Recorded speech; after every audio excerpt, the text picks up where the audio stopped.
You got quiet all of a sudden. Go ahead and deny that you didn't just stand there and watch Jason's son get kidnapped and you did nothing about it.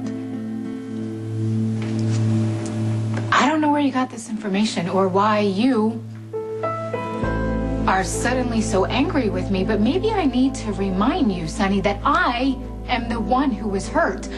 I'm the one who was lied to. You know what, for the record, the person I should be mad at is myself, because it's my fault that Jason got tangled up with you in the first place. And that Jason and I wouldn't have ended up together if it hadn't been for you? How arrogant. You realize what you put Jason through, Sam? Stuck in lockup, going crazy, thinking somebody stole his kid. Not being able to do anything about it. And all the while you knew who took him. Some woman you knew. Why did you do that? I think I know why. Because Jason had a baby with Elizabeth and you can't stand it. Okay, now you're making a lot of assumptions. No, I'm not making assumptions. I'm speaking the truth. And I got a reliable source. Really? Yeah, who? really. Amelia? Well, who? A woman who hates my guts? A woman who wants anything bad to happen to me? You made yourself look bad here, Sam. Amelia has every right to hate you. You marry her father. You soak him for every cent that he has, and then you blow him away. It's self-defense. Why, Sonny? Why are you so quick to believe the worst in someone you made a child with? You bring up the daughter I lost, Sam. I lost her too, Sonny. I will never stop grieving for our daughter. Then how can you stand by and watch Jason and Elizabeth go through the hell thinking their child was stolen? And not lift a finger to do anything about it when you knew you could? I know you were angry, I get that. You felt betrayed because Jason had a baby with somebody else. But you know what, Sam? He took you in, he gave you a home, he defended you to everybody who doubted you. And how do you repay him? By standing by and watching his child get stolen?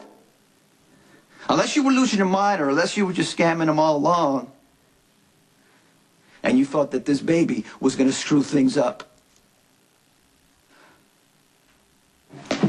Are you to judge me? When Carly went out of your marriage, you took her kids. You didn't let her see Michael and Morgan. If I did happen to watch Jake being kidnapped, it was a moment of weakness compared to what you did to Carly and the months of deliberate lies from Jason. I wasn't proud of the way I acted during that custody hearing. But Carly and I have managed to work things out. There was no crime committed. At least my kids weren't stolen by some flipped-out stranger. Not that time, anyway. You don't know the extent of that woman's guilt and the damage that was done to her because she lost that baby. Now, you want to say it's a moment of weakness? That's up to you, Sam. But the fact is, it was better for you if that baby was never seen. It must be wonderful to be one of the chosen few. You and Jason and Carly, your tight little circle, gets to sanctimoniously decide what's best for everyone else, who we get to love and how much. You get to do whatever you want. We're just supposed to take it.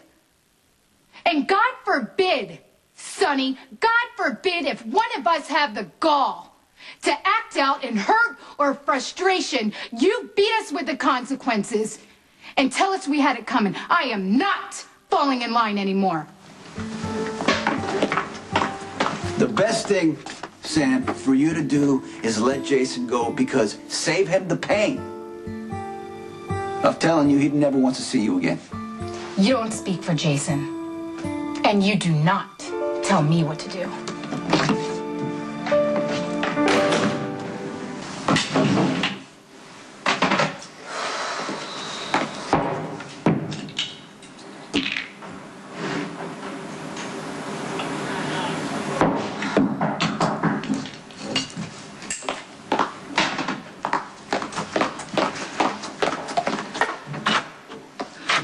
I am so not in the mood for you. Do you think I'm kidding? Look, as soon as I get what I came for, I'm out of here. You're not hearing me, Carly. This is my house. You're not welcome in it. Leave or I will throw you out.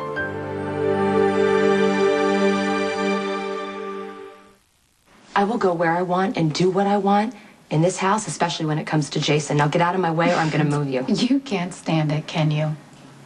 That any woman might intrude on what you consider your turf? Well, guess what, Carly? Jason's not yours. He's not your husband. He's not your lover. He hasn't wanted you in a sexual way in years and probably never will. So suck it up and get out of my house. See, I tolerated you because Jason's a man and he needs something in his bed. But you are deluding yourself if you think you will ever be anything more. Oh, well, eat your heart out, because I already am. I don't think so. See, from where I'm standing, you're skating on thin ice when it comes to Jason.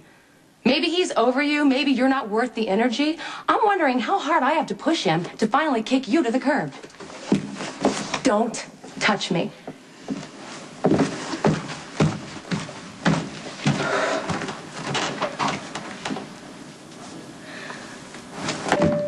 Something that's going to help Jason. Yeah, well, consider yourself warned, because the first thing I'm discussing with Jason when he gets home is putting a lid on you. Okay, you do that. You throw down with Jason and you force him to choose between the two of us, his best friend and you. Be real careful before you go down that road, Sam.